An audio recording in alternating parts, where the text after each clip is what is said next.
Hello प्यारे साथियों, भाई एवं बहनों, आप सभी को नमस्कार। मैं हूं रिंकी प्रजापति।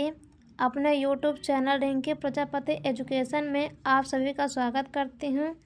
आज के हम इस वीडियो में करने वाले हैं अध्याय 4 द्विघात समीकरण, जिसमें हम आज सीखेंगे पूर्ण वर्ग बनाकर गुणनखंड करना।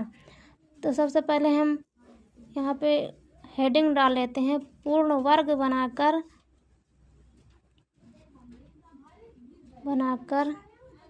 गुणनखंड करना।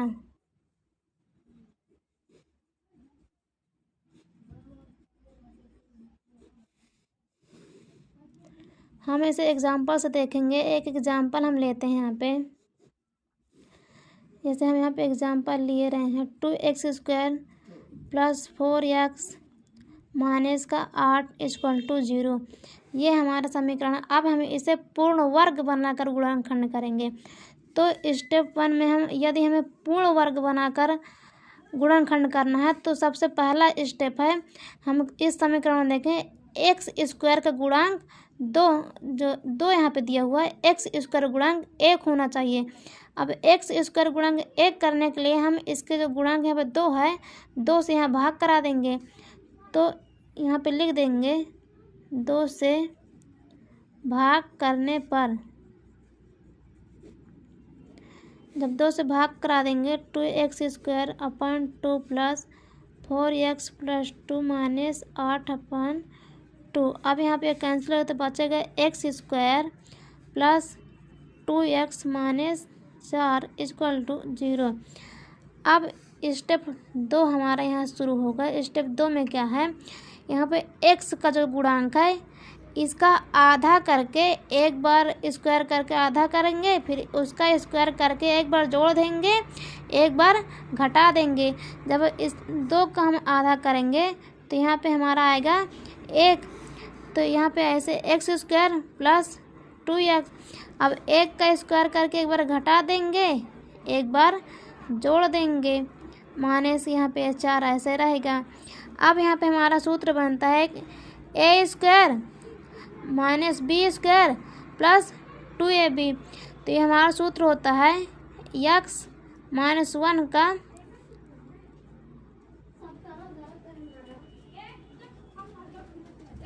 यहाँ पे देखिए प्लस का बनेगा, ये x² + 2x + 1 का होल स्क्वायर। तो इसका बन जाए यहाँ पे ये -1 ऐसा ही रहेगा, इसका स्क्वायर करेंगे तो 1 आएगा, -4 ये यहाँ पे = 0। अब इसे आगे सॉल्व करेंगे। x + 5 का होल स्क्वायर -5 = 0। अब इस 5 को हम लिख देंगे 5 √ का होल स्क्वायर।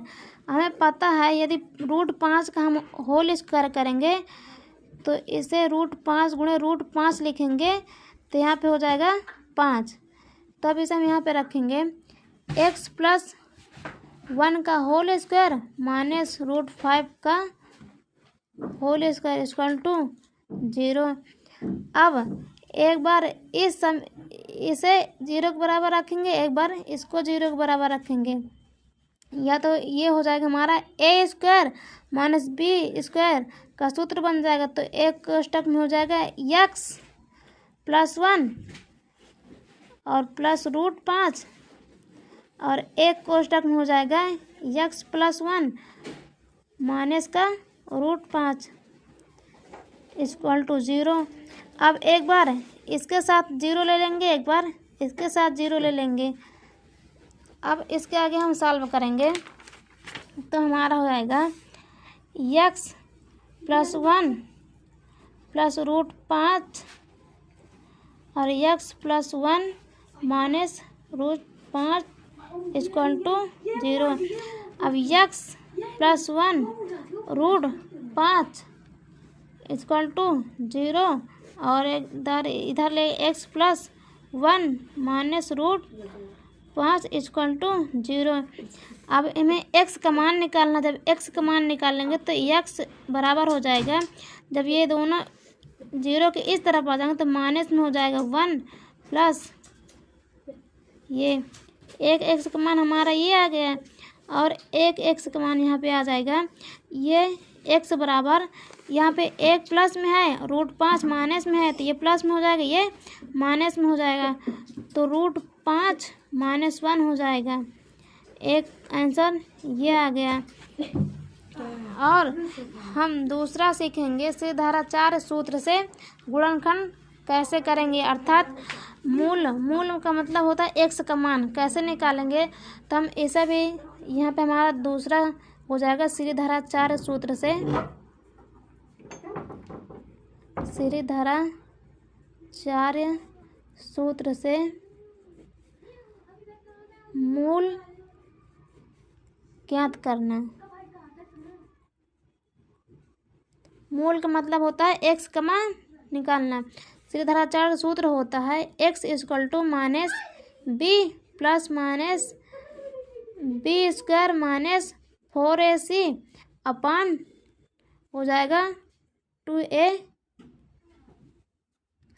अब इसके आगे हम उदाहरण लेते हैं, जैसे हम एग्जाम्पल ले लेते हैं एक समीकरण का। यहाँ पे 2x² + 5x + 3 = 0, ये हम उदाहरण ले लिए। अब सबसे पहले हमें जब सीधाधारा 4 सूत्र से x का मान निकालेंगे तो इस समीकरण की तुलना हम कराएंगे। इसे समीकरण मान लेते हैं 1, तो यहाँ पे लिखेंगे समीकरण 1 की तुलना ax² + bx + c = 0 से करने पर जब हम इससे तुलना कर देंगे तो a बराबर हो जाएगा 2 और b बराबर हो जाएगा 5 और c बराबर हो जाएगा 3। अब हम यहाँ पे a, b और c का मान इस सूत्र में रख देंगे तो हमारा x का मान आ जाएगा। अब इसके आगे हम यहाँ पे रखेंगे x = -b plus minus b² - 4ac अपान 2a। अब यहाँ पे हम मान रख देंगे तो x = -b हमारा कितना है 5 है, तो -5 हो जाएगा प्लस माइनस b² अर्थात 5 का स्क्वायर -4। a हमारा कितना है 2 है और c हमारा कितना है 3 है, तो गुणा करा देंगे यहाँ पे 2 × 3। अब जब इसे गुणा कराएंगे तो 4 में जब 2 गुणा करेंगे 8, 8 में 3 गुणा कराएंगे 24 हो जाएगा। अब इसके आगे हम सॉल्व करेंगे -5 यहाँ पर 2a है, तो a का मान यहाँ पर 2 है, यहाँ पे हो जाएगा। फिर प्लस माइनस यहाँ पे 5 के स्क्वायर हो जाएगा 25 और जब 4 को हम 2 में गुणा कराएंगे 8 का गुणा 3 में करेंगे तो माइनस हो जाएगा यहाँ पे 24 और ये 2 का 2 में जो गुणा हो जाएगा 4। अब इसके आगे हम देखेंगे हमारा x = -5 प्लस माइनस 25 - 24 अपान 4। अब यहाँ पे जब 25 में से 24 घट जाएगा तो बचेगा x बराबर -5 प्लस माइनस अंडर रूट के अंदर 1 बचेगा और अपान में 4 हो जाएगा। अब जब करड़ी में 1 है तो इसका स्क्वायर करेंगे चाहे करड़ी में होगा, इससे कुछ फर्क नहीं पड़ेगा, हम इसे बाहर निकाल लेते हैं। -5 प्लस माइनस यहाँ पे 1 हो जाएगा अपान हो जाएगा 4। अब एक बार हम प्लस के साथ चिन्ह लेंगे x का मान, एक बार माइनस के साथ लेंगे x का मान। अब x = -5 प्लस 1 अपान 4। x = -5 में से जब 1 माइनस हो जाएगा तो माइनस का 4 बचेगा बटे 4, तो यहाँ पे आ जाएगा मान -1। और एक बार हम लेंगे x का मान माइनस में लेंगे, यहाँ पे 4 है और x बराबर -5 और -1 जुड़ जाएगा तो हो जाएगा -6 बटे 4। 2 से कैंसिल कर देंगे इसे, तो यहाँ पे आएगा -3 बटे 2। ये हो गया हमारा आंसर। तो दोस्तों आज के लिए इतना ही। यदि हमारा आज की क्लास अच्छी लगी है तो लाइक कमेंट सब्सक्राइब ज़रूर करें, और आपको अगला टॉपिक किस पर चाहिए ज़रूर बताएं, क्योंकि हम आप लोगों का कमेंट पढ़ते हैं। धन्यवाद।